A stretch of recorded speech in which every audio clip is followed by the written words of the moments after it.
All right, it is Friday night, and we're here on the Where Eagles Dare podcast after a Thursday night football game where we saw our beloved Eagles take on the Houston Texans, the 1-5-1 Houston Texans, Right. and it wasn't the greatest game in the world, but they came away with a victory. So to celebrate, we've got Let the Music Play, but it's not the normal one. It is the one from last night. So let's let the music play.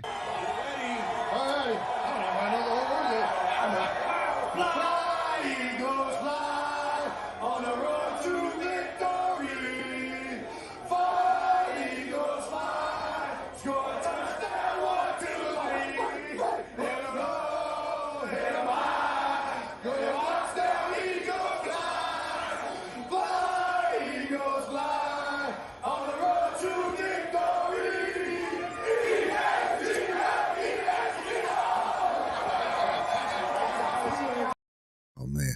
The stuff right there, man. That is the stuff right there. That's all I'm talking about. I don't know if you caught the Amazon Prime post game with Jalen Hurts and Jason Kelsey, the interview, but it was brilliant. I absolutely loved it. It was one of my favorite moments of the season when they came back from break and they had Jalen Hurts and Kelsey there getting interviewed, and they talked about the game, but it was the fact that they led the Eagles in the Fly Eagles Fly chant. It was amazing. So I got this little screenshot here, and this was amazing. If you saw the interview, I tell you what, I love my boy Jalen. I love my boy Jalen. Let's just say it right now. But the way he was looking at Kelsey was just brilliant. I mean, you could just see the dude. God, I love this quarterback. I just do. I've said it since the beginning of the season, and seeing them in that interview together, it Mm. was it was just it was almighty brilliant. So it was a great win. They struggled a little bit at the beginning, but it is what it is. You don't go 8-0 without facing adversity, and the Eagles had a little bit of trouble in the first half with this team, but in the end they made it work, and they ended up winning the game and got to celebrate. Yeah. So, with my Yeah. It boy was, Tubby here on the yeah. Where Eagles Dare podcast, how you feel? Feeling good, man. 8-0. I mean, what more can you ask for? Literally, you cannot ask for any better start to the season. Um, it was a good one, man. I thought we kind of dominated the game. Honestly, man, I didn't think it was a close game. I thought we had a lot of silly moments that made the game look worse than what it actually was. But I thought we dominated the majority of the game. What hurt us the most was the running game, and we'll get into that as far as just all day. But we knew that coming in. We done already got some questions right now. I mean, from the I know, gate, right off the bat. right off the Well, back, man. all right. But So this is the Where Eagles Dare podcast, but we also do fantasy football each and every week. You know that Tubby and I are in a league together, and we also give advice. And so our boys come in each and every week asking some questions. So we will get to the Eagles versus Texans game as we go along. But let's people jumping right in asking some questions. So let's look at this first one here. And we've got my team is, I love it. Quarterback Hurts. I gotta love that. Running backs Cook, Kamara, okay. ETN, nice. Gibson, Henry, good lord. Pacheco, he loaded up on running backs. Holy crap. Uh, any trade ideas? He's in a PPR league, 10 team, God, a 4-4 record. I mean, he's got some he's loaded up on running backs for crying out loud. Wide receivers, I mean, he's got D-Hop, so you want to hold on to him. Amon-Ra has been hurt most of the year. So you see where his weakness is in the wide receiver core. yeah, there's some inconsistencies there. I mean, especially I can see how he has the 4-4 record because we know what's going on up there with the Colts. That quarterback change, and Pittman is not really getting the catches like he has in Amon St. Brown. He's been hurt a Yep. lot. Pretty crazy to have all those tight ends, man. Waller, Hill, Oh, shit. likely may have an incredible week this week with I don't know if Andrews is out or not, but it's likely that likely will be the tight end for the Ravens this week. So that's a good pickup there. As far as trades, man, He could play 4 running backs with the 2 flex league. That's crazy. I yeah, that's an interesting I mean, you're situation. good at running backs. You really can't ask for more. Yeah, You have no. Henry, Cook, Kamara, ETN. ETN is the new. I mean, he had an incredible week last week. Um, Waller's been hurt, but try likely this week at your tight end spot. Said I had lucky Terry Foreman and got Henry for it. Yeah, that's a hell of a trade. I mean, Foreman had an incredible week last week, but we don't know how sustainable that is throughout the season. So anytime you can get Henry, a healthy Henry, um, Yeah, that's the way to go, man. He started out slow, but I mean he's been a beast. I mean, and coming off of a 200-yard game against Houston. So as far as trade right. ideas, man, quarterback is Hurts. I mean, Hurts put up numbers. I'm going against Hurts this week myself, Hurts and Yep, yep. Miles Sanders, and they both ended up having incredible days. So man, I'm in the hole there. So I think you're good at quarterback. I think you're good at running back, wide Yeah. receivers. You may, I mean, Hopkins had an incredible week. He should continue to. Maybe see if you can package maybe a running back, like let's say Gibson or maybe even Drake with like maybe an Ingram and try to go get a number one receiver out there of some sort, man. So That would be if my you're my advice. Go Yeah, ahead. if he's playing 4 running backs, and you got to give up one of those guys because Cook is solid. Kamara is doing okay. Maybe ETN because Pacheco is not going to get you anything right now.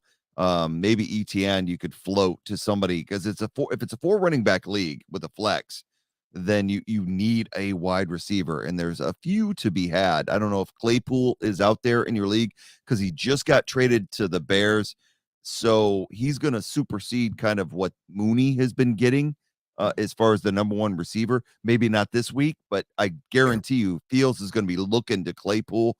So maybe you could do an ETN Claypool type deal if somebody's out there got him. Tight end, Waller is going to come around. I mean, Vegas is struggling. I don't know what's going on with Carr in that group, but they're struggling right now. But Waller's always solid, but it's a tough one. That would be the one thing I would say. Look at ETN before you go Cook or Kamara because ETN's solid. He's there at Jacksonville. He's very attractive in that group. So Now I like this right here, man. If you can give up Gibson and Pittman to get Devontae Adams, do it now.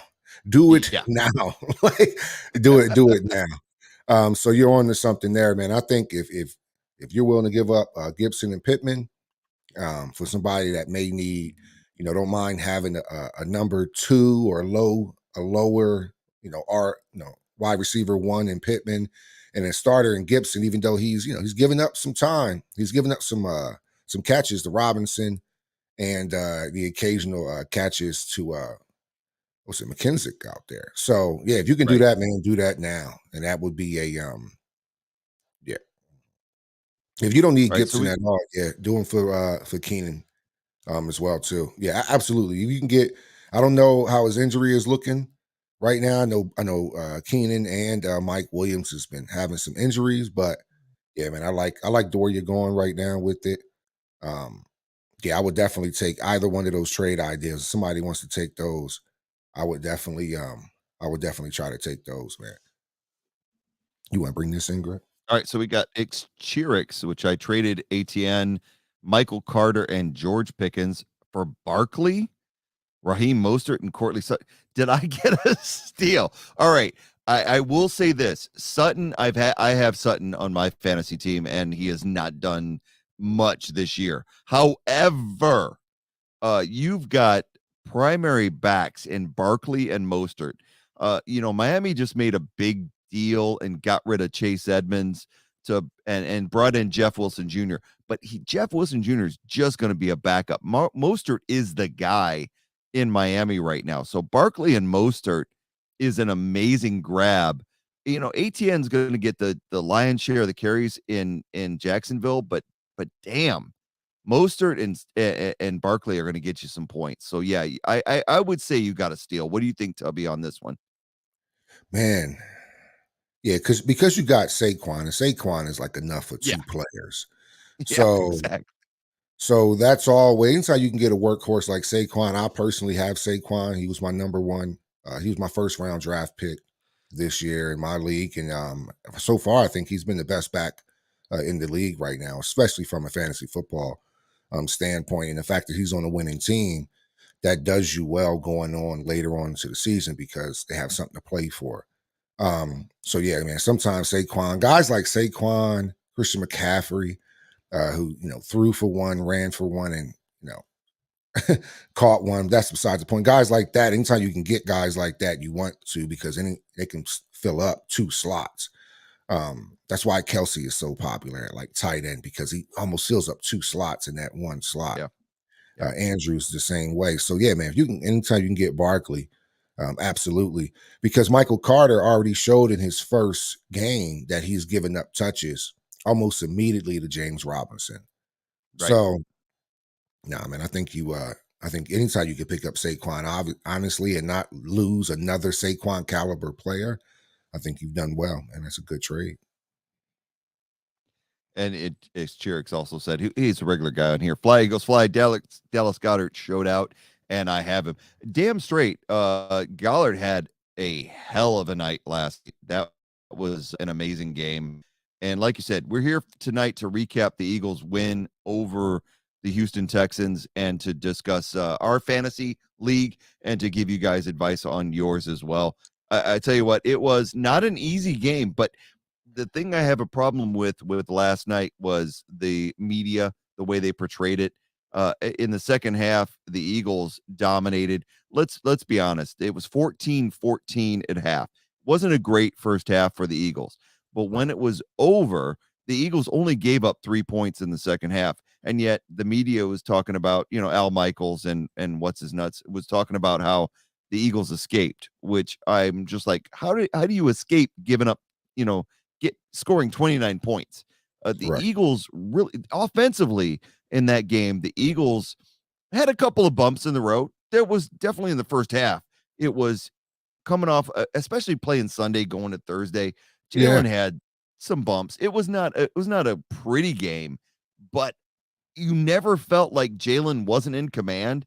Even when they had bumps in the road, you knew that he was doing well. So I was kind of Yeah.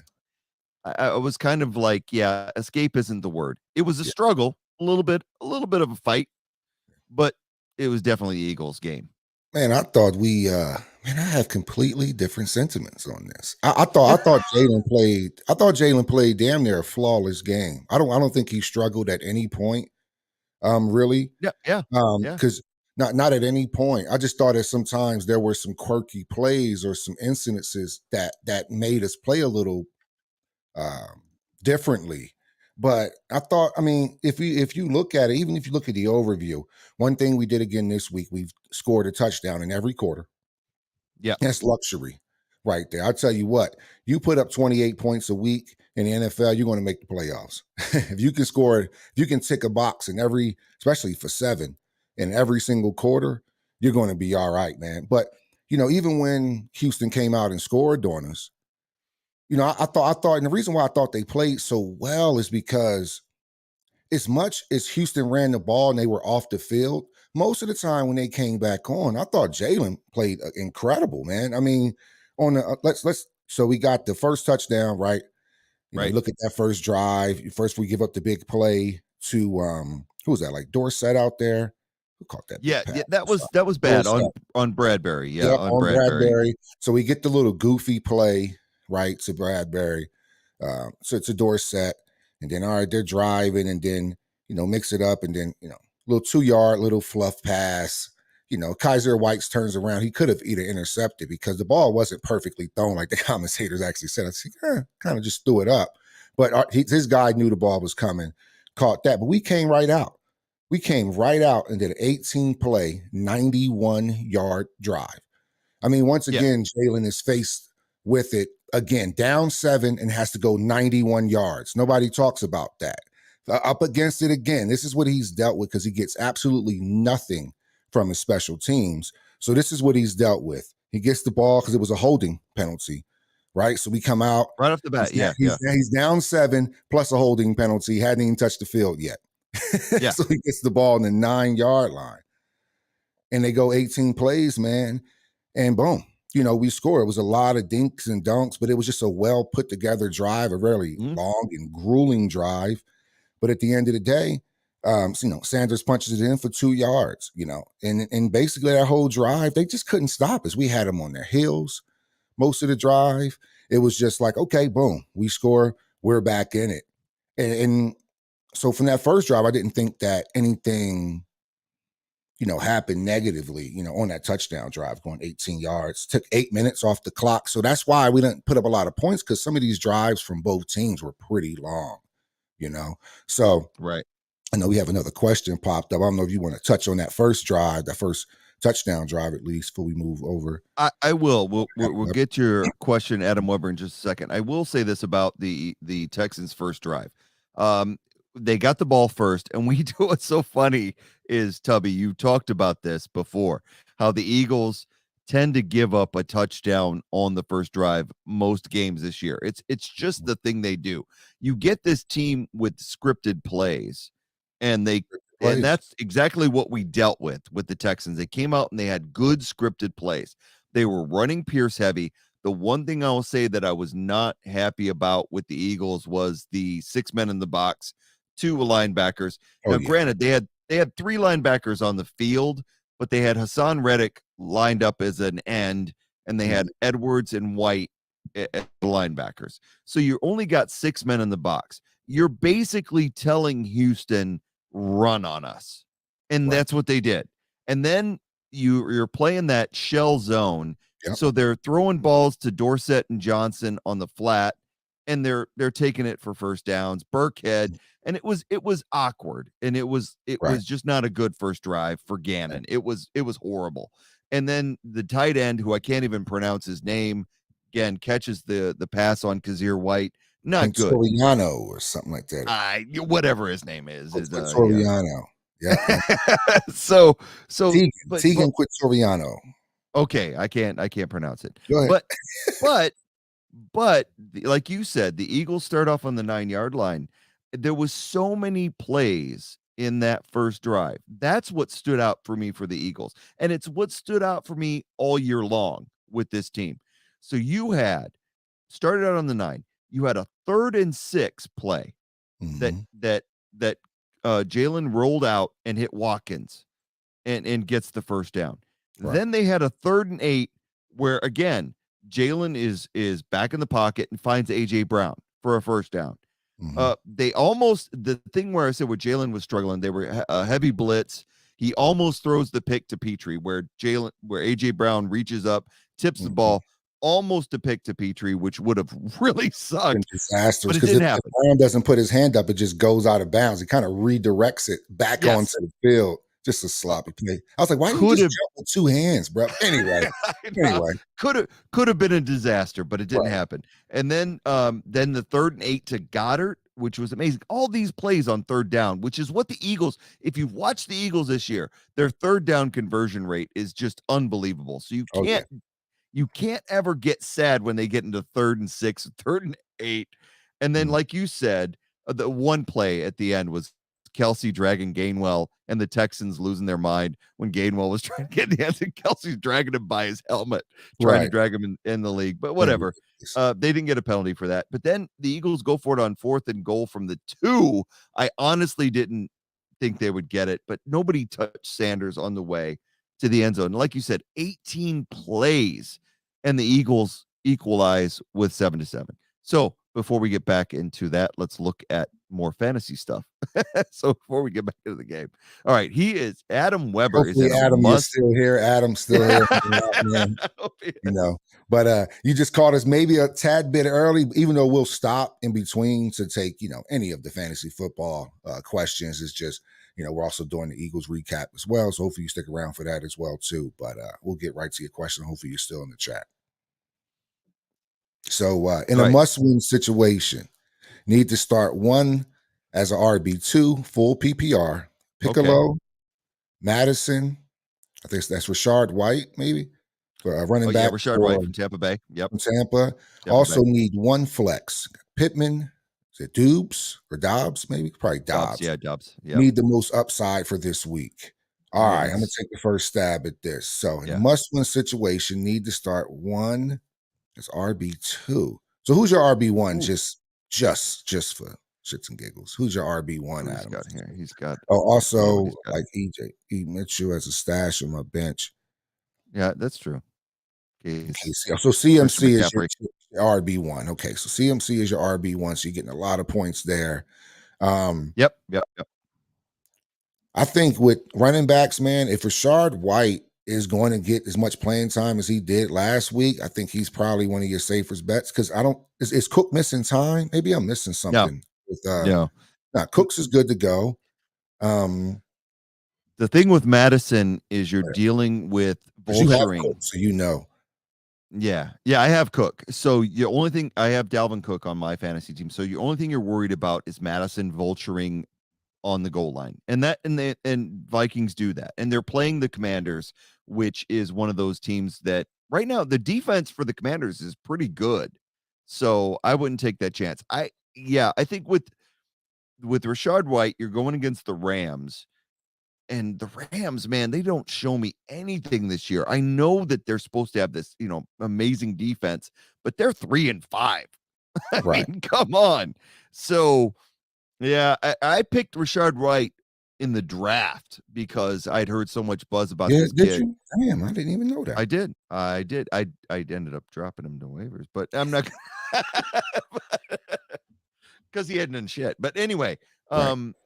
yeah, it is probably good. Now your flex, Pittman or Dobbs, I don't know. What do you think on that one? I think Pittman myself, but it's a Yeah, I'm tough one. definitely That's going Pittman on that one. yeah. Definitely going Pittman. So I'm going Pittman on that one. All right. So he says I don't have CMC. I have Saquon as my RB1, but Ooh, he's out. Oh, he's on up. This, you know what? This week ooh, this is is a tough week, buddy. it is a tough week. It is a tough week because it is a bye week in the NFL with I think 6 teams on a bye, and you got the Cowboys, the Giants, the Browns. There's so many teams that are on a bye. I think the Yeah, 49ers on a bye. I think yeah. it's crazy. Yeah, I have Saquon. Yeah. Like I said earlier, I don't know if you was here. I have Saquon as well, man. So I'm just I'm just thugging it out, man, with Montgomery. The reason why I say thugging it out because they all have backup guys like Herbert. So I have Montgomery, but he has Herbert. I have Damian Harrison, but he is getting destroyed by Stevenson. It's not even a matchup right now. I have Enu Benjamin, but Connor's back this week. Yeah. And I also have Michael Carter, and James Robinson is already vulturing touches from him on his first day at the job. Been there less than a week and already took up from him. So yeah, man. I think you're in a tough spot, man. I wonder if you can make it. It's probably too late to make a trade. It's almost Saturday. I I would also say if you're looking for wide receiver help out there, look at Joshua Palmer for the Chargers because damn, those guys are hurting They right are now hurting. for they're hurting. Keenan Allen, Mike Williams down. Joshua Palmer is emerged. Basically, he's de facto in that role. So, he's not proven, but they've got nobody else. So, look at that on your waiver. I would check that out if you can get him. Yeah. All right, so here we got us. Picked up Mitchell for the long haul in case. Oh yeah, man. It's definitely a good pickup, man. Yeah, yeah. This is around that It's time of the tough. year where guys can go down and some of those waiver wire pickups can hold you down for about 2-3 weeks, man, until you guys get back, man. This is people that win fantasy, they typically don't end with the team that they started with. So, you can't be afraid, man, to take risk, man, because there's going to be a lot of changes and ups and downs because we're all going off of a hope, And then me, I'm stubborn with Pitts, and luckily, not to drop him, but then last week he scored a touchdown, had a good week, so happy I didn't drop him. But I'm just hoping for Riddler to start. Honestly, I am. I'm just hoping for Riddler to start.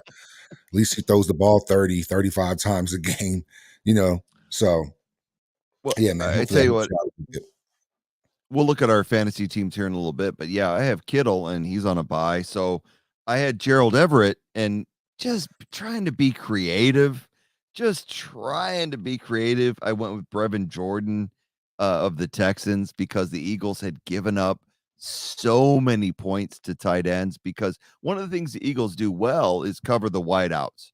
But the tight ends with the linebackers, it hadn't been so great. Right. So I said, all right, I'm going to go out and get Brevin Jordan. Now, did I know when the game started that the freaking Texans were going to roll out 4 tight ends and Unbelievable. run with that? Is it was you don't know that when the game it was unbelievable. I tell you what. And so getting back to the Eagles Texans game, that was insane. It was like you had this rotation of 4 tight ends for the Texans. That was their game plan. Yeah. So after the game, when they talked about Damian Pierce, and he did go off on the Eagles, but one of the reasons he went off was because they were rotating 4 tight ends all day long. They had no Brandon Cooks, so they were rolling with Johnson and Dorsett and 4 tight ends. So I took a chance with Jordan. It didn't work. He had 1.5 points on me, but Man. it is what it is. So getting back to the game, and if you have fantasy questions, by all means, keep going. We're good on that. The Eagles tied up at 7-7, and they get the ball back.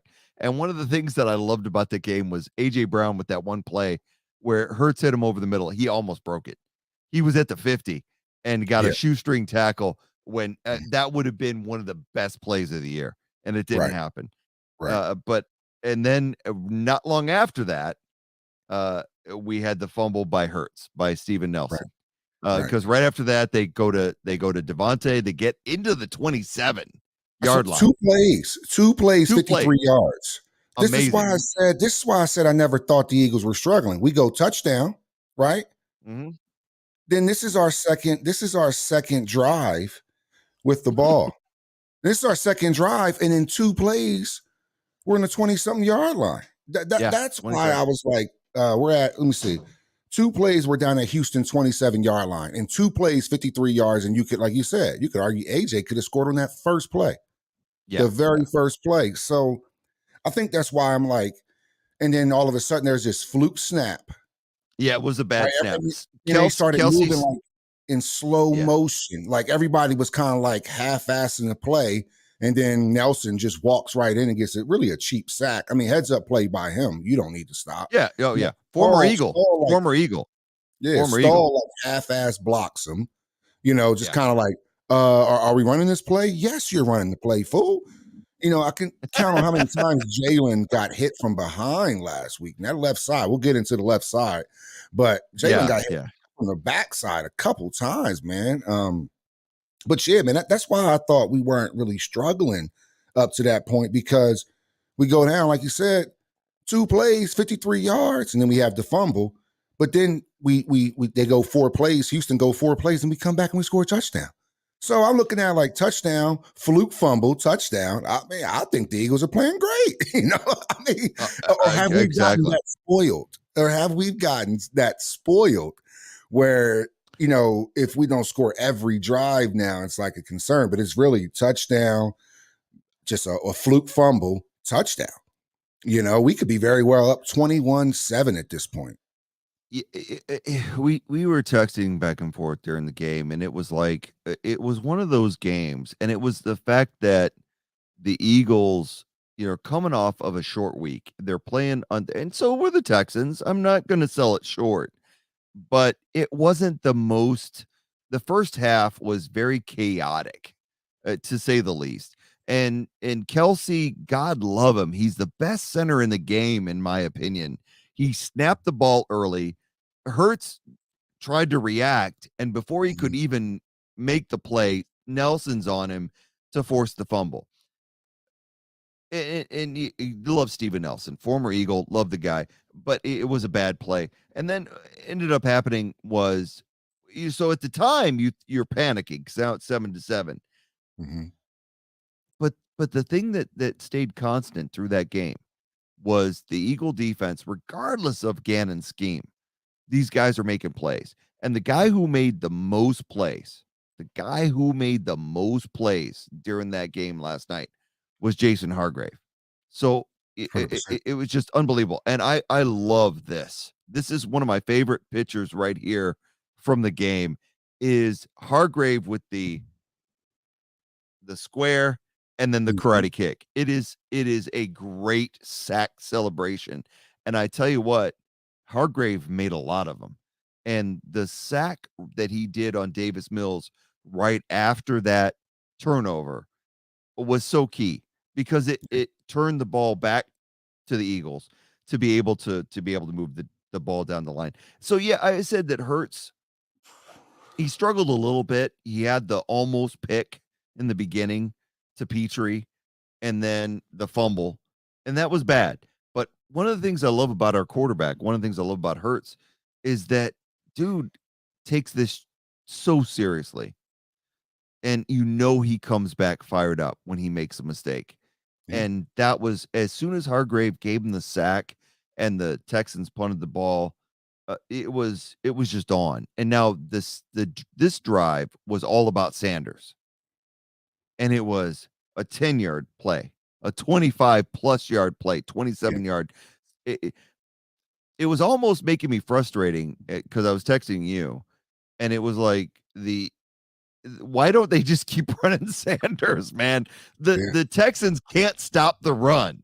They Right. cannot stop it. Yet you're pulling Sanders after a big run. Just feed him the ball. He was killing it on that next drive. Yeah, man. Even before we even get out of the that first half, this is how dominant the Eagles were in this first half. It's just our defense played so poorly in stopping the run. The Eagles go touchdown, we go fluke fumble with the Kelsey bad snap. We go touchdown, miss field goal. Every single drive we were in scoring position. Oh yeah. Every single Eagles drive could have gotten points. We got a missed field goal. I think he should be able. Hurts had a clutch throw to Goddard to even set up the field goal. Then he has the run, and he doesn't get tripped up there. He probably gets 3 or 4 more yards, and it's probably a 50-yarder. But Elliott has to be able to make a 54-yarder indoors. I think so. To me, I think if you're going maybe like 57 and above, I know it says 37% on there, but I think a kicker in these days should be able to make a 54-yarder, especially indoors, pretty calmly. So that's why I thought we dominated the quarter, man. If Kelsey doesn't have that bad snap, we score potentially on every single drive, man. So, yeah, man, every drive we have potential to get points. I don't know if many teams can say that. It just shows how dominant I thought the Eagles were in the first half. And then when you get in that second quarter, the third quarter, we come out in the third quarter and we got huge sack, huge sack. And it's not like Hughes is some rookie out here. I seen some guy on Twitter says today, like, it's probably some Eagles fans don't want to talk about, which speaks to not the play, but the overall popularity of Mailata. Said that Mailata has been pretty average this year, and he has, man. Now, Hughes is 34, so he's coming off a short week as well, too. So it's not like Hughes is some Yeah. old, some young guy beating him up. He's 34. He got lower. He outworked him, and it gave up two really dangerous sacks to Hurts. And then Yeah. Yeah. and that's how we start the second drive, right? With just two just mile out of bad blocks, and then we score a touchdown the very next drive. So if you really step back and you go, man, we take away a Kelsey bad snap, a missed field goal, and two Mailata blocks, first and third down. Because remember, Sanders got it back on that second down. So now I just wanted to, at least recap the whole first half and why I thought it was fantastic, because we were literally in scoring range. We got to Houston's side every single drive. And to me, that's dominant football. Right. And that's orchestrated by Jalen Hurts, man, for sure. Yeah. Again, we're going to get to Jay Crispy 1115's question here in a second, but I do want to touch base on that. Is that again, it was 14-14 at the half. There was one thing I do want to say about right before the half. So Mhm. Pierce comes down. I mean, again, Gannon doesn't put 8 men in the box. I was texting Right. you. Why do we have Kazir White and Edwards as the only linebackers in the box? Reddick is lined up at end, so you have nobody to stop the run. Pierce is just dominating coming down the line. And we'll look at the stats. He just did amazing.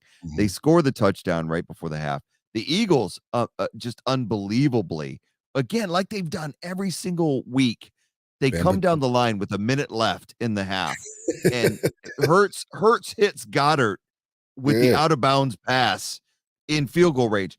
And then Hurts does the scramble. Now, here is my problem. Hurts goes down with the Mhm. first down and calls timeout with Right. 14 seconds left. What Right. the hell happened with the officiating crew? Right. He called timeout with 14 seconds left. And then all of a sudden, they give him the timeout with 3 seconds left. Yeah. And Elliott has to kick the Elliott field has to goal. come on, yeah. So we couldn't get a little If they short out play or something. Mhm. Exactly. What was going on with the officials? This officiating crew was not bad as far as penalties, Yeah. but as far as being being awake and knowing what the hell was going on the field, they were horrible Oh, yeah. because they missed so many things, and we'll get into the second half. But that's like you said, yeah, Elliott should make a 54-yard field goal indoors. I agree. But with 14 seconds left opposed to 3, Jalen would have had one more play to the out of bounds. So let's look at Jay Crispy's question here real quick before we get back into the rest of the game. He was offered Ken Walker and Jamal Williams for Pollard and Debo. Kenneth Walker. Okay, here's the thing. Kenneth Walker. It's tough. It's tough. Kenneth Walker is killing it right now. Uh, Out of Michigan State, rookie. But Jamal Williams is hit or miss. And now that DeAndre Swift is healthy, Jamal Williams is kind of a wash. You're not getting much because DeAndre Swift is back. Mhm. And you've got Pollard and Debo. I'm just telling you, dude, Debo's hurt right now. Debo's a generational talent. He's gonna be hot. I would keep Pollard and Debo.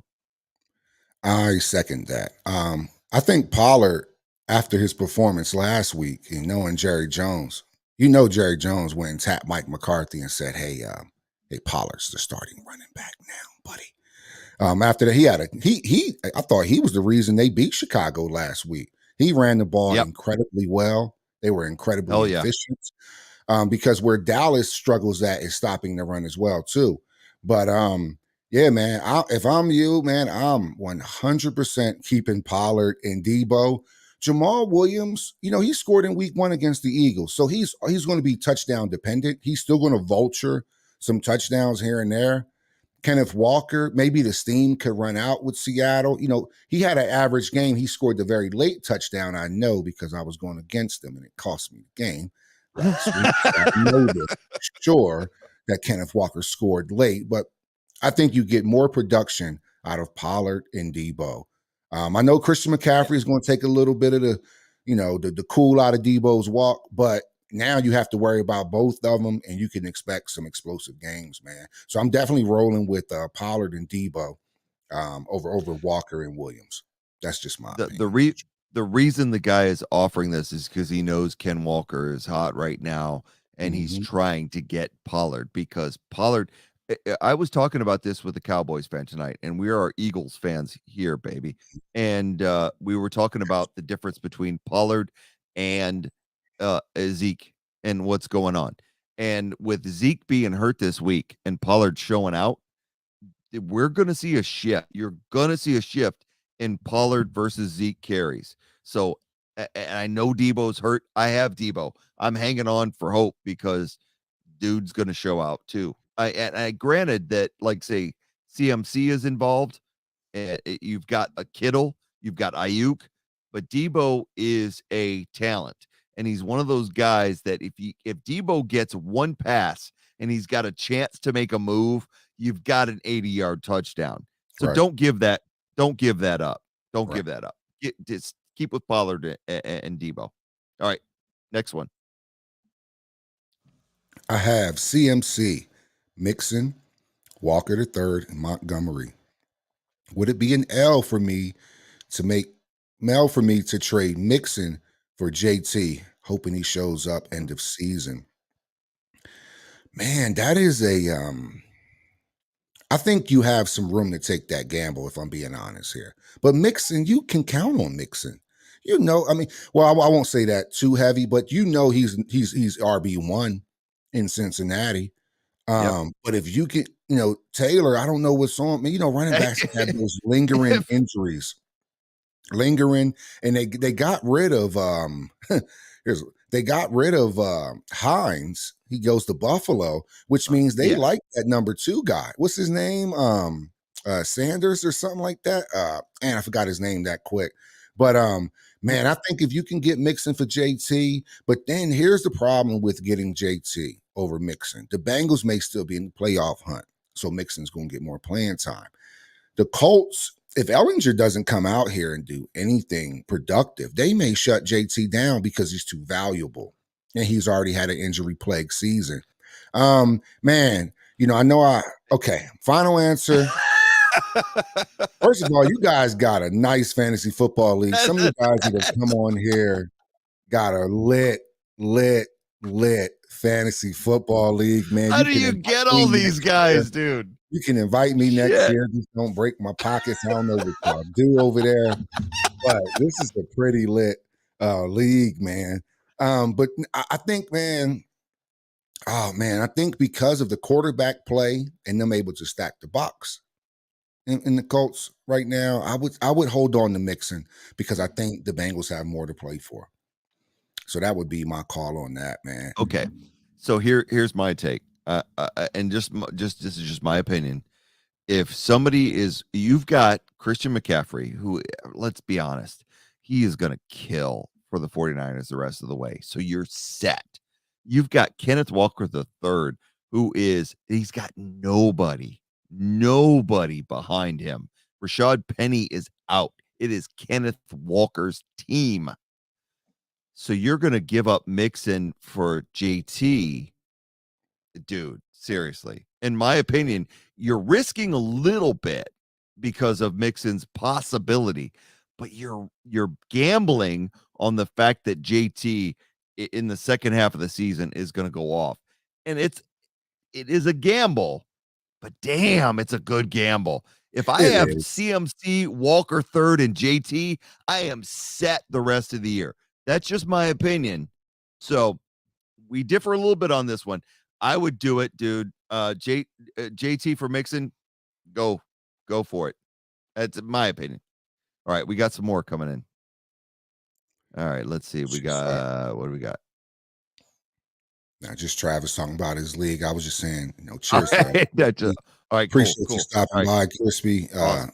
Thanks, man. Thanks for your questions, man. Hey, sub up to us, man. See you out there on YouTube, man. Just go up ahead and sub up to us on YouTube, man, and hit that notification bell. That way, when we go live, man, you can pop in and ask us any questions, man. Anytime, man. Yeah, Anytime. exactly.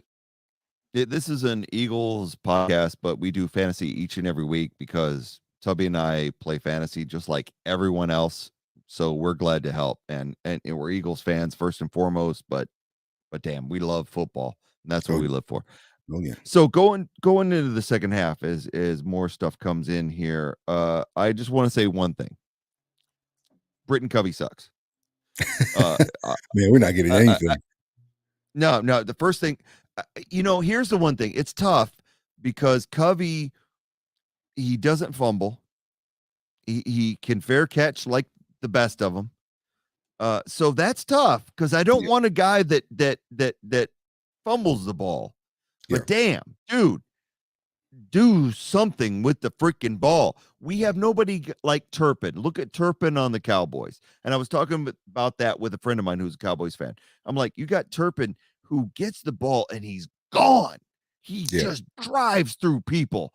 And we don't have that in Philadelphia. And what drives me crazy is that, the trade deadline is passed. So we Mhm. got to do with what we got to do. We don't want Devontae Smith back there fielding punts because he can get hurt. Greg Ward is sitting on our practice squad. Why aren't we bringing Greg Ward up to at least give him a shot at fielding punts?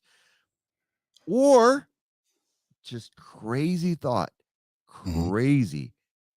crazy thought. Deshaun Jackson is still freaking out there, Bro, it and was in my mind. he still wants to play. He's at I Baltimore. would say, yeah. Is he? Yeah, he's at Baltimore. I He's on thought he was still Baltimore's. unsigned. What are He's they on doing? Baltimore's practice squad. He's on Baltimore's practice Oh, squad. yeah, but He had his little so fitted hat on. He was on the sideline during their last game. I forgot whoever they played but you last. could still sign him. You could Yeah, still yeah, sign true, him. true. He would come back to Philly in a heartbeat. Hell yeah. And yeah, maybe he I can just return punts. That's a good call, man. I was like, is he going to Deshaun Jackson? And lo and behold, nah, man, I We feel just you. need anybody. We need anybody to return punts. And I have no I don't want to slag on Covey too much because dude doesn't fumble. He does the fair catch with the best of them. And I'll be honest, when the ball's over his head and it's going in the end zone, he does a great job. But dude doesn't give us any benefit. So in Right, the whole second half, all year with Covey returning punts, we're starting at the 30 most games. Every drive starts at 30. Unless we hold the defense, which is rare that right. we hold the opposing team, Mhm. we start at the 30. It's just the way it is. It's frustrating. So that's all I have to say about the second half. It was he sucks, but the Eagles get the ball to start the second half, and Mhm. this is where we got exposed with Mailata. I love Jordan Mailata. You know that. I've talked about him last season, talked about him this season, but Hughes owned him, especially in the first drive of the second half. He came around the edge and just tore him up twice in a row and Yeah, sacked Jalen Hurts. yeah. And it was it was frustrating. And here is my Oh, boy. so I didn't see you had it. Okay, I didn't know you had it. Okay, well, I'm not crazy. I'm telling you, man. I was like, man, he was just having a night. But go on. Sorry. But Seth Joyner, who is our hero, if you're an Eagles fan, for Eagles linebacker legend, Right. Eagles linebacker, Def- tweeted, "Can anybody tell me what the hell Jordan Mailata is doing tonight? Hughes is running around him like he's a statue. Come on, dude." And it was what it was. And I love Mailata.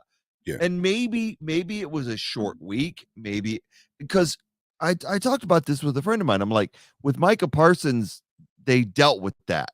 And Right. maybe the Eagles didn't game plan for Hughes to be coming up like them, like they did. And so maybe that's the problem. Maybe that they just didn't game plan enough because Hughes was doing it on both sides of the ball. It wasn't Right. Mailata, just Mailata. He did the same crap to Johnson on the other side. Yeah. No, I agree, man. But remember, if you remember, even going back to last year, and this is not a slight on the birds, sometimes when you just call it like it is, depending on how somebody feels about a team, sometimes that wave won't really catch. I said last year that this is a running line, meaning the personnel that we have, their best attributes are running the football. When you see most of Mailata's highlights, they are downhill, punishing somebody off the line on a nice run, a nice screenplay. That's what Kelsey does well. Johnson is our most well-rounded lineman. He can run block extremely well, which is kind of his job as a right tackle, but he can also pass block really well as too. And I thought maybe it could be just a short week. Maybe they didn't get those are big guys. Maybe they didn't get those muscles relaxed and they were just a little tight because he was just going right underneath of Mailata, right underneath of it. It was almost like he Yeah. couldn't really bend over, and it was like, oh, it's the shoulder injury. I'm like, I think his shoulder injury was fine. It was fine that game. Remember, he was hitting the foam. I don't know if you remember Yeah. at the game, he was hitting the foam and he thumbs up and he could have went back in the game. But when you're 8-0, you can take chances, by Yeah. having a lot of not come back in the game and by having nice depth to your line, which we have. Yeah. people, we still have Dillard out there. He's not a great starter, but I tell you what, if you need him to come in and play 5 to 7 plays, he can hold it down for 5 to 7 plays, man. I'm I, really, I really, agree. really I, surprised he didn't get picked up because a lot of teams were looking for a lineman, and well, he I was on the thought. chopping block a lot. All right, let's talk about that. I thought that the Eagles were going to give up a draft pick for Kareem Hunt or Mhm. maybe Dillard for Kareem Hunt, and it didn't happen. So that worries me going forward. Is like we don't have a back that can catch out of the backfield. I love what Sanders did, and I love what he does, but he's not. We're screen passing to our tight end. Yeah, So with and the and, exception and of the it's screen working. pass. Yeah, It's working. It's working, but I would love to have Kareem Hunt just as a backup. yeah, But it didn't happen. And so Dillard was great trade bait and but it didn't happen. So right. we've got him still on the team and it should be utilized. Mylott is a good lineman. He I just is. can't believe that this game exposed him a little bit. I think he'll do better. One of the funny things is my son, who is in his mid-20s, I don't give it away, but my son pointed out that, the one part where Lane Johnson should have got called for false start when Mhm, he did the little kickback in the first quarter. And I'm like, look, I've watched a lot of Eagles games, I've watched a lot of football games, and the refs aren't going to call that if it's a half second within the snap.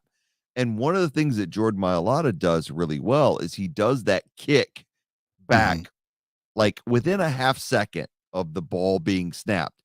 But in this game, he wasn't doing it. He wasn't getting off the ball quick. So you can slag on Lane for being a little bit early on that one play, but it's what every team does. Every right, team does that. They know the snap count. They kick especially the ends, the offensive ends. The tackles they kick back right before the mhm, snap. So whatever. It is what it is. yeah, So getting into the second half so we can roll this out. So it's 14-14 going into the second half. One things I will say is that our linebackers, unbelievably to me, played great in coverage in this game. yeah. It wasn't always great, It has some good but moments. Hassan Reddick on the goal line, Kazir White, and Edwards all had moments where they had to play in coverage. The big thing for me was the fact that they the Eagles had to put them in these positions where they were running just two linebackers and they had to put them out in coverage on an island with with these with Dorsett. Granted, these aren't world beaters, Dorsett Right, and Johnson. right. Cooks wasn't out there, but they had to do what they had to do. But when things were down and things looked like they were out, um, what frustrated me was the Eagles get the ball back and the bad call was Sanders, where Sanders had the first down. Oh, I man. I I looked at it over and over again. I watched it today. I rewound it. I actually have it on my phone. So let's see if I can pull it up because I took a picture of it. All right. So here it is. I'll hold it up in front of the camera. Hold on. Hold it in front of the camera. No, you can't see it. You can't see it. There's where Sanders is. Yeah, yes, that's That's a where the great, great, great go at it. Absolutely. Yeah, we can definitely see it. I he mean, was over the line. He was my over the goodness, line. what a bad spot. And they initially marked it as a first down. And then they put it a yard short. How Are do you you go from being sure? a first down to being a yard short? So the Eagles have to go for it like Mhm. twice, and they're telegraphing that they're Right, running the ball. 100%. My only problem with that is when it got to 3rd and 1 and they did the play with Sanders that ended up where his knee was down, why didn't you sneak? Just one time. That's what has been 100%. working for the Eagles. Why didn't you sneak one time? But it is what it is. Yeah, We won the game. It right. was just the thing that I texted you was that the bad luck and the decision making by the coaching staff was frustrating at the time when it was 14-14 and Mhm. we needed a play. We needed to play, and we got one. you know, just Yeah, we just did. continuing the narrative. I just want to, just how did we get here, right? So I talked about that first half, how like scoring position every single drive, right? And then we get in the second half, we just have a really bad drive with the Mailata back-to-back sacks, right? Then we stop them. They go for -3 yards on their drive, right? 3 and out. We stop Yep. them. Boom. They punt it right back. And then we have this incredible first down run by Sanders that, like you were Yep. just mentioning, it just kind of, we know we got the first down. Now we're doing this weird stuff, where we're not just doing simple plays. We're just running little goofy plays, and then we 3 and out there. And you just go like, man, that was not a 3 and out there. That should not have been a No. 3 and out. That was a No. first down and a new drive. So Yeah. then, but when that happens, you go, all right, now it's been 2 drives. We haven't scored 2 3 and outs back to back. And you're looking up and you're like, man, this score is still 14-14. But if you're being real, you're like, man, these are two really bad plays by Mailata, really bad call by the officiating staff on the second one. Then we don't just do our bread and butter, which is rushed quarterback sneak to get the ball, get that 1 yard, and it just kind of fell apart. And then we go into their third drive. Their second Yeah. drive. That's Okay. when we got the spark that we needed. Because I thought the Eagles, and I think that's Okay. why I'm so like crazy about the game, because like I thought we dominated the game. Even every little point, I just thought we were being stupid at times. And we Right. could not Right. stop the run to save our lives. But go ahead, man. Yeah. Well, what I was going to say, I know where you're going with this. It Mm. is like you said, it is 14-14. We come out of the second half. We're doing everything we can do to win. And the refs are against us. The luck is against us. But who is for us when luck is against us? And it's friggin' CD Deuce. Yes, sir. It's freaking CD Deuce, man. We get these guys in a backed up situation. We're stopping the run, and CD Deuce comes up with the most massive pick. And honestly, at a 14-14 game, to me, his pick, which was a just amazing, where he kept his hand under the ball, he Oh, yeah. dove for it. No even dispute that it was an interception, Mm-hmm. and he got the pick. CJ Gardner Johnson gets the pick in a 14-14 game and gives the ball back to the Eagles in scoring position. That was the spark.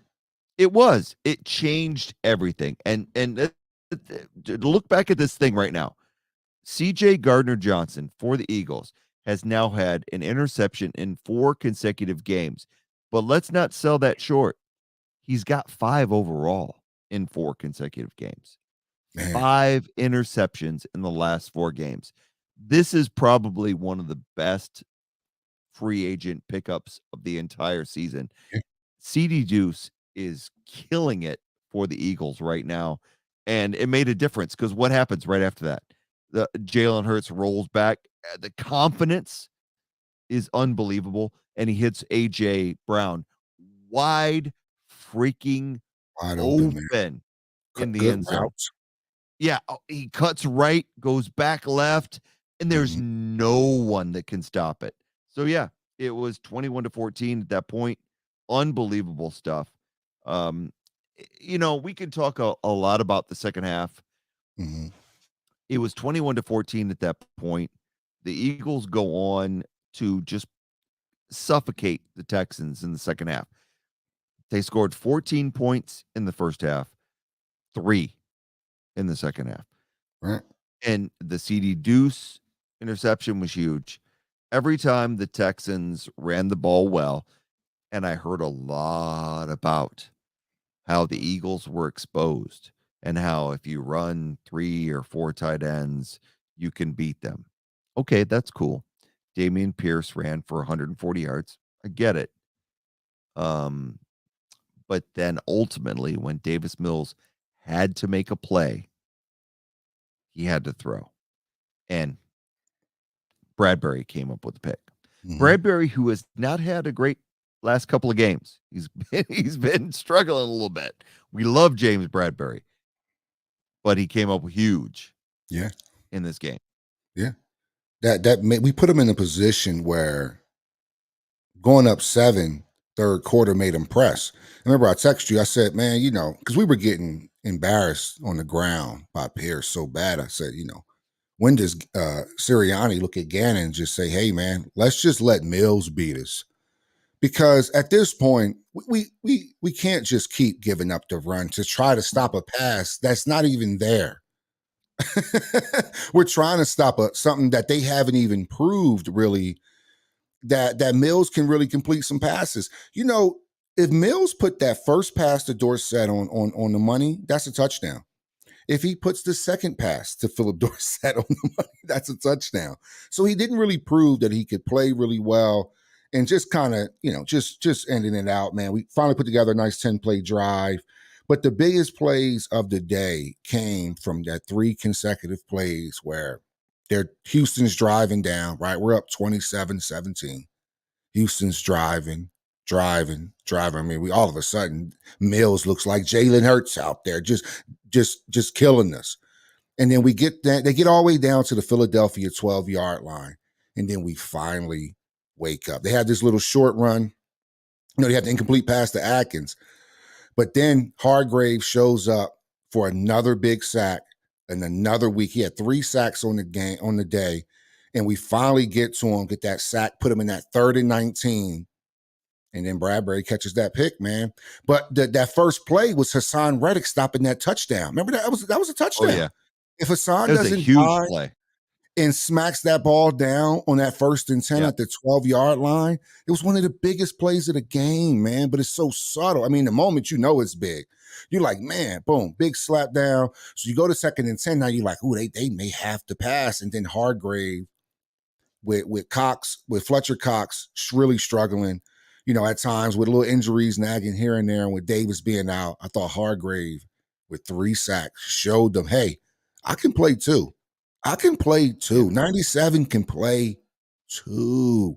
And then we put him in the 3rd and 19. Now Mills absolutely has to beat you. And he threw it just another absolutely terrible ball to Bradbury. I mean, it was an easy pick. It was a duck. It was, I don't even know who that ball had no chance of being completed.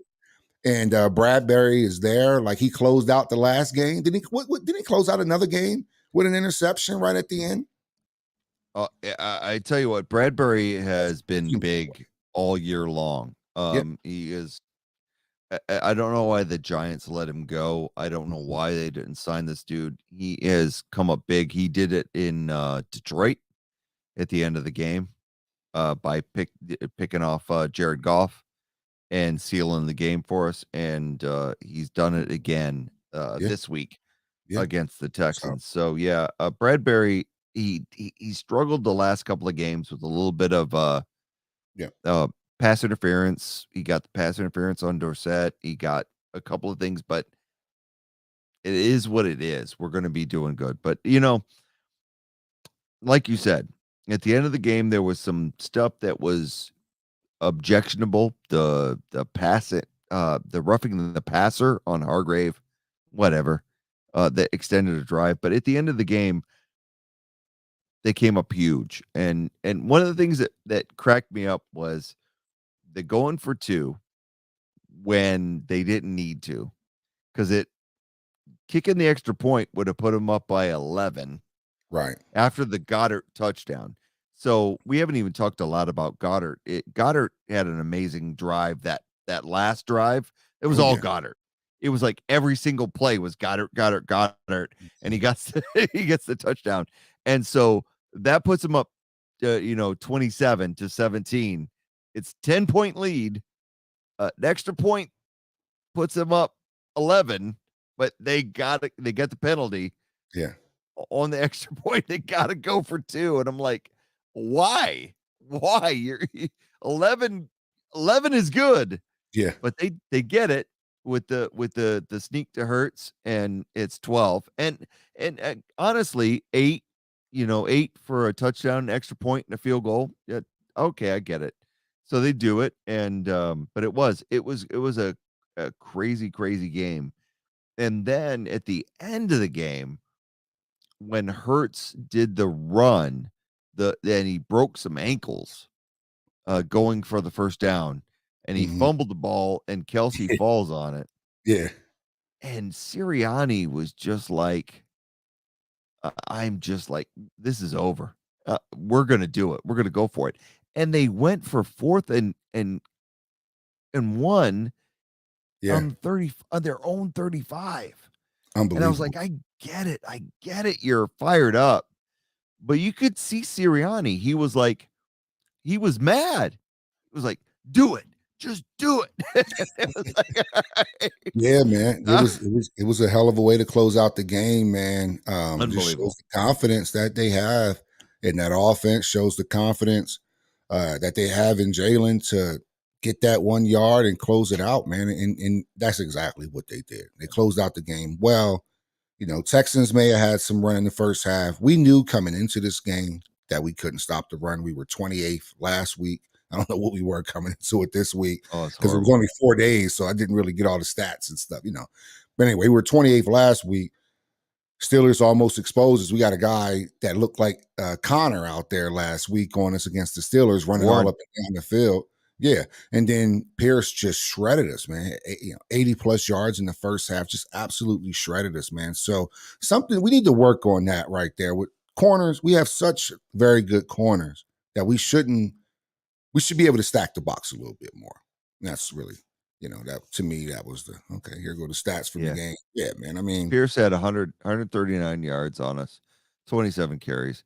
I will say this, I thought that Miles, he was killing it, 5.5 yards a carry.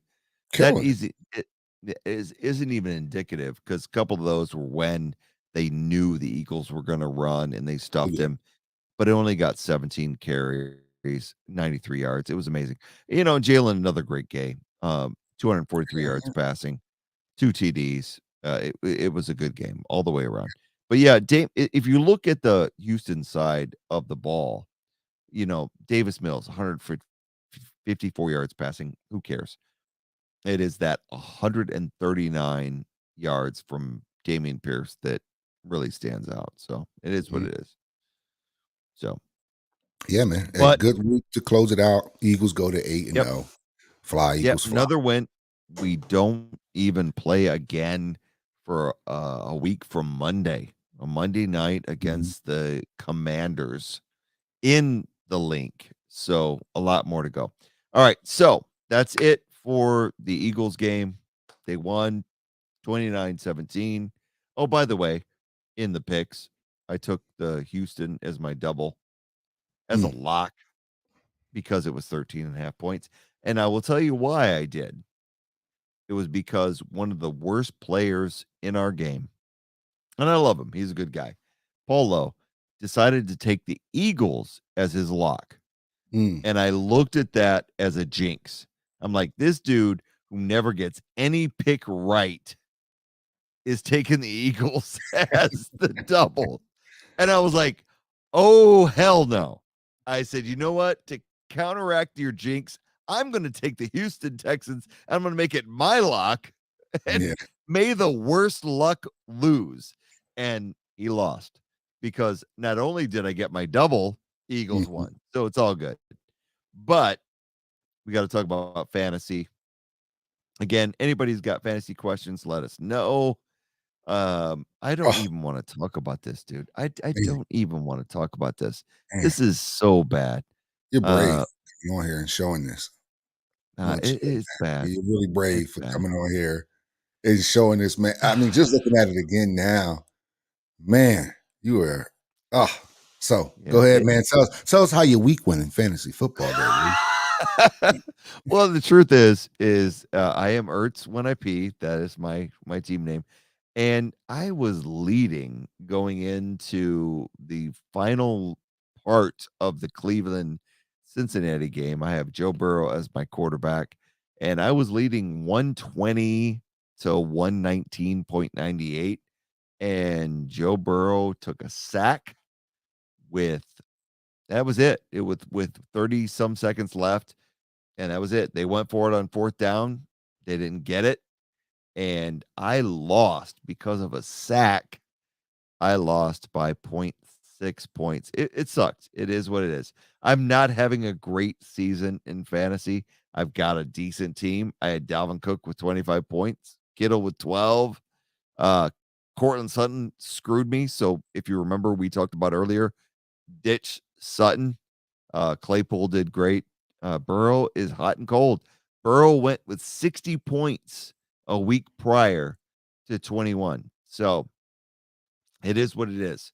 I'm sitting at like 2-5 right now, 2-6. It's not good. On the other side, Tubby, you didn't do too well either. But you didn't have Mahomes starting. You had your Right, starter right, out on a bye. right. So I did have Mahomes out on the bye week. I mean, it is what it is.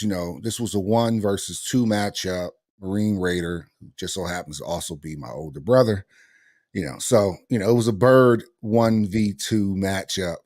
So whatever. But I was winning the majority. I was out there passing out candy because it was Halloween. And you had the Cleveland Browns and the Cincinnati Bengals playing. And as you can see here, I'm going up against T. Higgins.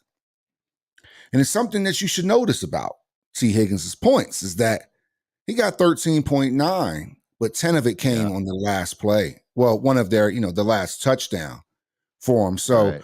even though I was obviously only losing by I was winning by like 3 points. So but Higgins only had 2 catches for 8 yards, and I was up by like a half a point or something like that. Oh my So I gosh. knew if he did anything, but I'm looking at it like, dang, he isn't doing anything. And then bam, his last catch of the game is a 41-yard touchdown pass. So whatever. It happens, man. But more importantly, man, getting nothing from Devontae Adams is what really took my day. If Devontae Adams even has a regular day, Yeah. I win this matchup. 1.2. Like if you would have bet me that Devontae Adams would get under 2 points, I'm taking that over every time. So Devontae really had a really poor game. I took a bit of a reach on Enu Benjamin, but most of my guys on the bench didn't do any better. Like Montgomery didn't do any better. And yeah, man. So overall, and what's his name from the Jets? Michael Carter didn't do any better on the bench either. I did Right. get some luck with DJ Moore with that little Hail Mary. DJ Moore went off. Yeah. And like most of that points, boom, they said that ball traveled 62 yards in the air. That's an Wow. incredible completion. 62 yards. Yeah, Anyway, but DJ that's Moore amazing. has that explosive. I finally get Pitts going this week, and then Devontae Adams pulls a Pitts on me. So that's Yeah. kind of how my week went, man. Dallas has been solid every week. I hate that they're that good on defense, but for fantasy purposes, I still picked them up off the waiver wire. I'm still pretty happy about that. And yeah, man, I think if Devontae Adams just has a better week, Oh yeah, just and I'm a obviously few more points. struggling. Yeah, and I'm obviously struggling with an RB2. If I had just any RB2, and I dropped here's the other irony. I dropped, Kenneth Walker. I drafted Kenneth Walker. Now, I'm losing to him, Yeah. later on in the season, man. But them's the breaks. Waddle had an incredible game. Like, come on, man. Waddle. And then Cup went crazy the first half and didn't almost have a catch the entire second half. So it was just and Brady, right? Even look at Brady, that Baltimore game. Brady got Yep. majority of those points on the last drive of the Yep. game. Exactly. Dinking and dunking, getting the first downs, which is 1 point in our league. And he threw a big pass. He threw a pass to Fournette for 15 yards. That was 2.5 plus Brady got him 11, all in the final drive. So I had a lot of final drives, man, with Kenneth Walker scoring late in the fourth quarter, Brady late in the fourth quarter, Higgins late in the fourth quarter. But them's the breaks, Yeah. man. And I thought this one was really winnable, but it's all good, man. It hurts when you have Stafford throwing it to Cup. It just kind of is counterproductive for me, man. But hey, we move. I'm still 5-3. I'm still in third place in the league. We have a rough league, man. A lot of competitors out there. So we have to stay on our toes, man. So even to be 5-3 in our league is pretty cool right now, moving forward. So we'll see what happens. Yeah, exactly. It is what it is. Like I said, Sutton, I thought I had a decent team, but Yeah. Burrow let me down. Sutton let me down. And that was it. That was the difference. Point 0.6 could have got me a win, but it didn't happen. So we move on to the next one. But this week we got a decent thing going on. You're already down because Man, Jalen Hurts scored 34 points I don't and mind. Miles Sanders got you 15. So you're already down 49.32 this week, but it is what it is. You got Mahomes back. You're okay. You're okay. Mhm. You're still projected at 138. We'll see. We'll see, man. Hopefully Adams has that. If we want to start with me, that's cool. If hopefully Devontae Adams has a bounce back game. You know, Vegas got embarrassed last week, scoring 0 points. So I expect Adams to have a better week than last week. Juju is kind of turned into a wide receiver one, man, the last couple of weeks with Mahomes. He's been getting at least about 7 targets a game the last 3 games. He had an incredible game last week against the Raiders. Not week before that, because they were on a bye week last week. So I'm getting a fresh Patty Mahomes, a fresh Juju. They did pick up Tony from the Giants, so that may cut into him, but I don't think he's healthy just yet. I don't think he'll be playing this week. Montgomery's spending a lot of time with Herbert, man. So it's always a toss up. I really just expect Michael Carter to be, hope touchdown dependent, really. And then, man, let's see if Kyle Pitts can have a back to back week. And DJ Moore's had 2 back to back weeks since PJ Walker, the XFL alum, has been his quarterback. He's had good weeks, and with CMC getting traded, that's a huge recovery because so many targets that can go DJ's way, man. And Suck Up has been a field goal machine, man, because Tampa hasn't been really scoring a lot. They've been settling for a lot of field goals, man. I'm picking up Minnesota's defense this week because the Cowboys are on a bye. And Right. I wish Carson Wentz was starting for Washington, but I'll see if they can do something against Heineke as well, too, man, because Heineke is at least interception prone. I am going up against Jalen Hurts and Miles Sanders, who's already off to their just really, really, really good starts. Actually, I didn't even know who I was playing this week until after the game, so it didn't even bother me until Yep, after. I said, no "Wow, worries. you playing Jalen and Miles? That's crazy." So, yeah, man. Hopefully, Waller breaks a leg and is not out there long, and hopefully Dobbs is a dud rather. And but Diggs and Hopkins, man, that's going to be tough to avoid, man. A. Williams, who is our returning champion, he's lined it up, man. He took that risk on Hopkins in the draft and stashed him for 6-7 weeks, and Yep. now is doing numbers for him, especially with Miles Sanders having a touchdown related season versus last year where Miles only had 1 touchdown. So everything's working out with him, man. If he gets Waller Right. going, this is one of the best teams to face in our league, man, week to week, especially with the Eagles being a running team, and Hurts can get you with touchdowns running and passing. Yeah, man. So I'm up against it. I hear you. And I don't envy you. The one thing I will say about Hopkins is first week back, do you really project 21 points? I don't know. I don't know. Second Against week, the again well, yeah, but he didn't he even had 10 play that much. catches last week. He had 10 He catches did? last week. I didn't even notice that. Bro, Holy shit. Hopkins had 10 Oh, you know what? You're catches right. You're right. Yeah, last you're right. week, Yeah. bro. He went Do you crazy think do you last think he week. will do that against Seattle though? Sure, because Seattle's moving the ball. But Gino, them guys out there, Gino and them boys been scoring, man. 21 points for Hopkins. So Mm. I'm actually look up exactly what Hopkins had last week, bro. He had a monster He game did. Now that last you week. mention it, yeah, he was He had crazy. Yeah, 33 that points. He had 33 yeah, points last week. He had 12 yeah. You're catches, right. You're right. I 159 yards. Hold on, hear me out though. All So right. this is So so his so so first I'm week I'm back drinking. against New Orleans. His first week back against New Orleans, he had 10 catches for 103 yards. His second week back against Minnesota, 12 catches, 159 and 1. So he's had 20.3 and 33.9 in consecutive games. Oh boy. He's had 14 and 13 targets in back-to-back games. So I'm up You're against right. it. And Diggs is getting the ball. I'm up against it this week, man. I'm going up against You're 14 right. and 13 targets on average. Like, I'm up You're against right. it. I really need I Devontae to show his tail. I've had a little too much scotch Yeah, in the man. Eagles I'm the up last against it, bro. you're right, you're right, you're right. Yeah, you're in trouble. Mhm. Me on the other end, whatever. It is what it is. I'm touchdown dependent on Burrow. I have so many players on a bye. I've got Palmer for the Chargers. I got Claypool for Chicago starting. The good thing that is I've got Jacobs, Cook, and Aaron Jones on, 3 running backs.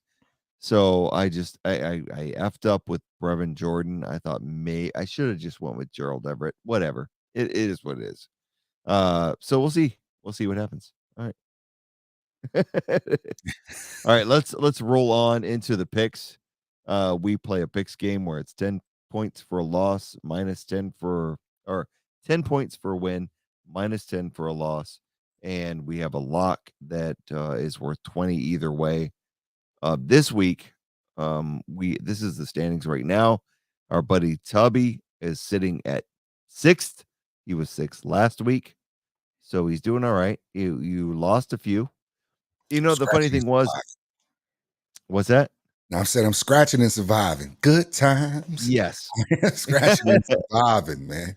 What was so funny was we had so many picks different last week, and I said, you know what, it probably what's gonna end up happening is we're gonna end up with just about the same record. And I think you went minus let's see, 30. minus 30, Yeah. and I went plus 10, and that was it. That was it. Or Mm, minus 10. I went nice. minus 10. So we basically had so many picks different, but Yeah. yet It only began it a didn't matter. 2-game difference. It even if being a 2-game A separate. and this week is Crazy. no different. You have a ton of favorites, and I have a Holy ton of shit. underdogs. I know, isn't it crazy? And Holy shit. it is probably gonna end up the same way. So let's do these. Wow. We've already been going for about an hour and a half, so let's roll through these as quick as we can. I've got Houston, and we already know that the Hey, I Eagles got didn't plenty cover that. tequila left, man. I got plenty. No, I'm just Hey, I got about 5 hours left. Let's go. Oh, yeah. I'm just I've playing. I'm got just just a playing. Nah, I'm little with bit of scotch left in this glass, but oh, man. so we'll roll through these as quick as we can. To be honest, I've got Atlanta at home dogs giving 3 to the Chargers. And you got the Chargers as your double. Do I? Yeah. Yeah, man. I know they're a little down, bruh, on because they don't have the receivers. But I just think Atlanta should have lost last week to Carolina. If Pinheiro, I mean, I get Oh, it. He had to yeah. get it pushed back, but bro, you should have made one of those two. You can put the first one as a storyline against DJ Moore. Go, okay, he still missed it, but you're still like, bro, you missed a 48-yard field goal for the Oh, game. yeah. And then you turn around and you miss a chip shot for the game. Oh, yeah. So considering that I feel like they should have lost to Carolina, who does Carolina have? Foreman went crazy on him. He had an incredible day. So that was my train of thought, man. Like I said, we Yeah, definitely no gonna get worries. through these, man. My train of thought was yeah, man. I just think that Chargers have enough talent, at least on the defensive side and on the offensive side, even though they lost JC Jackson, which is huge. Number one free agent signing from New England. But anyway, that was my train of thought that if they Yep. could lose to Carolina, they should be able to lose to the Chargers by more than 3 points. I hear you, and I understand. I just can't take Chargers with so many injuries. Both these teams suck. Let's just be honest. Both these teams are playing like garbage. So I was like, I'll take the home team. And that's all it is. No, we both like Miami giving 5.5 to Chicago, but then everything goes pear-shaped after that. I've got Carolina getting 7 from Cincinnati. And I will tell you honestly, it's because after I watched Cincinnati get their ass handed to them by Cleveland, I was like, I'm not taking Cincinnati given a touchdown ever again. And I tell you what, the Walker and Moore and this company, it just says I think they can stay with them. Maybe not win, but Cincinnati without Jamar Chase, I'm just worried. Yeah. For me, man, number 2 answers number 4, if you will. Mhm. Because I think Carolina shouldn't have beat Atlanta, but I'm sorry, they didn't beat Atlanta, but they should have beat Atlanta. And I think that Cincinnati is even better than both of them. I could see Cincinnati win this game by at least 10 because they still have Joe Mixon, who I Mhm. think is a solid running back. T. Higgins is an absolute stud. Boyd is a consummate veteran that they have out there.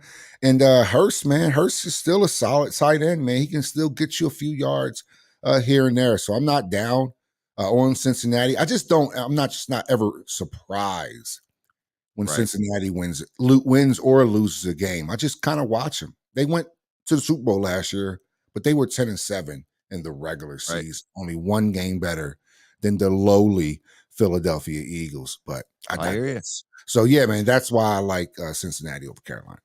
I hear you, and I understand. Hey, and if you have any fantasy questions, please send them in the chat. We're more than happy to answer them. Right now, we're just doing the picks against the spread. We both like Green Bay by 3.5 over Detroit. It's a tough one, but even Detroit at home, they're not doing it. After that, we both like New England at home, given 5.5 to Indianapolis. We both think that at least New England will win that game by 6. And then a lot of differences. I've got the Jets getting 13. You've got Buffalo, giving 13. I'll be honest. I know they don't have any Brees Hall, but Buffalo on the road at the Jets, I think they'll win, but I think it's going to be like the Eagles at the Texans. I think it's going to be one of those games where the Jets just hang around. That's all it is. I got you. We know when Wilson hot dogging it last week, man, really concerned me. So I just think, man, if they do that, Buffalo's going to really make them pay. They just got a fresh back in Hines. And man, it's no telling. Now they have a consistent pass catcher out of the backfield. I think this makes Buffalo a little more dangerous. I think it's underrated that they picked up Hines. So I Right. think I think I think they're going to blow out the Jets this week. Okay. I really do. Sounds good. After that, I got Washington getting 3.5 for Minnesota.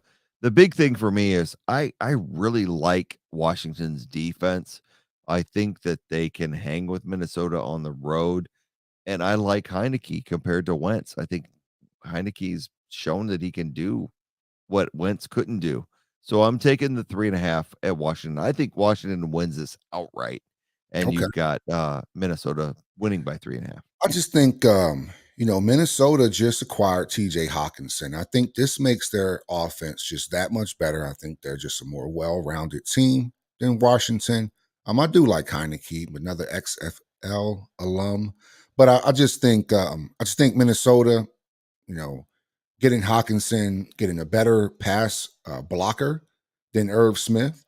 So I just think Minnesota got a little bit better sneakily on this deadline. I just think they're a more complete team, and I'm actually may put some money on this game. It's only 3.5. I Ain't even hear playing ya. this year. Expect Minnesota on Tubby's parlay this week. All right. And if you have a gambling problem, please call 1-800 stop gambling now. All right. After that, we differ on just about everyone. We have Arizona, Seattle. I'm taking Seattle. I just believe in them. You've got Arizona. After that, I've got free from Tampa Bay. You're going with Tampa Bay, so yeah, it is what it is. And we both like Tennessee getting 12.5 from Kansas City, so that's Mhm. good. And then I've got New Orleans. I just like their defense at home. And you've got Baltimore on the road in New Orleans getting that. So anything on I the just Baltimore game? No, I just like I think Baltimore should be able to handle New Orleans by. New Orleans is a tricky team, man. But I think as long as you shut Kamara down, Michael Thomas is out for the year. I just don't know. They're just kind of limited on weapons.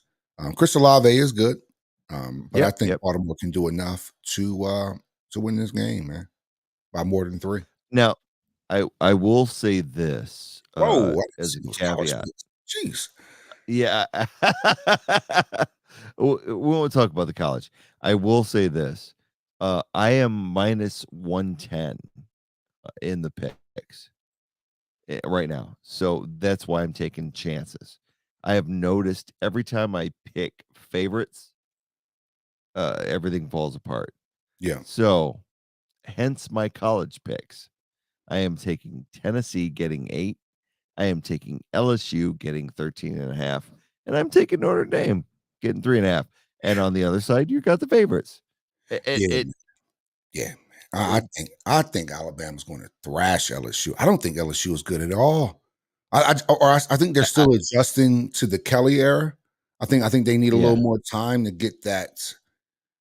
I don't know what Kelly had at Cincinnati and Notre Dame, but we know Kelly's a good coach because you can do it at Cincinnati and you can do it at Notre Dame. You should be able to do it with the talent pool that LSU and the legacy and just a legendary program.